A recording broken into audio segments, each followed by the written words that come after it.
নমস্কার।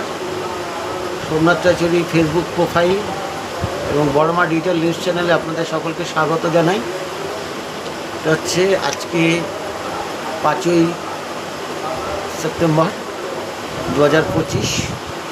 আজকে দেখবেন আমার প্রোফাইলে যারা দেখেন বা ঘোরেন তারা দেখবেন আজকে সারাদিনে মনে হয়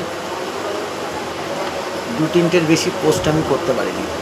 সবাই বলছে, আজকে অনেকে ফোন করেছে আমাকে, মেসেঞ্জারে মেসেজ করেছে যে শিক্ষক দিবস সম্পর্কে কিছু বললেন না, কিছু পোস্ট করলেন না। প্রচুর সুন্দর সুন্দর ছবি এসেছিল, তো আমার লোভ লাগছিল, কিন্তু আমি এথিক্যালি আমি আজকে শিক্ষক দিবস মানতে পারি না।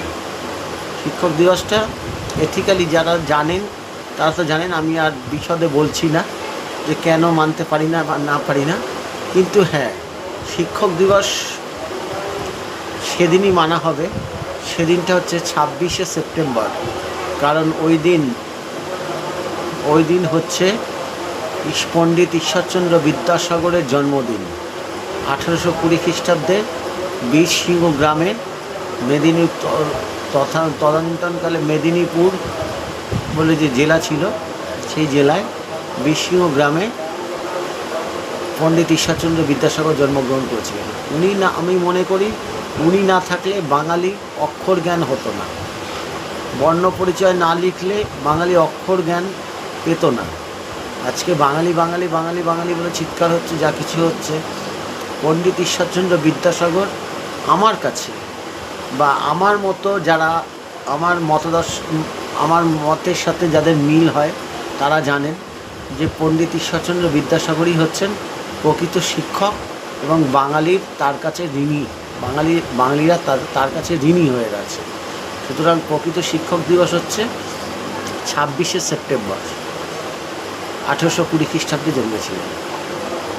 তার অনেক পরে আজকে শিক্ষক দিবস যার নামে পালন করছেন, তিনি ব্যক্তিগতভাবে কী ছিলেন না ছিলেন সেই সব আমি বলবো না, এসব আমার বলার দরকার নেই।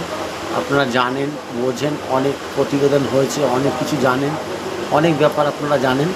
সুতরাং আজকের দিনটা শিক্ষক দিবস হিসাবে মানা যায় না, সেই জন্য আমি পালন করিনি, সেই জন্য আমি কোনো পোস্ট দিইনি। আমি যারা ফোন করেছিলেন তাদেরকে বলে দিয়েছি যে রাত্রি 11টার পরে আমার একটা প্রতিবেদন আসবে, ওই প্রতিবেদনটায় দেখে নেবেন কেন আমি দিইনি। এটা আপনাদের জানানোর ছিল, আমি বললাম। সুতরাং শিক্ষক দিবস আমি 26শে সেপ্টেম্বর আমার পেজে, আমার প্রোফাইলে আপনারা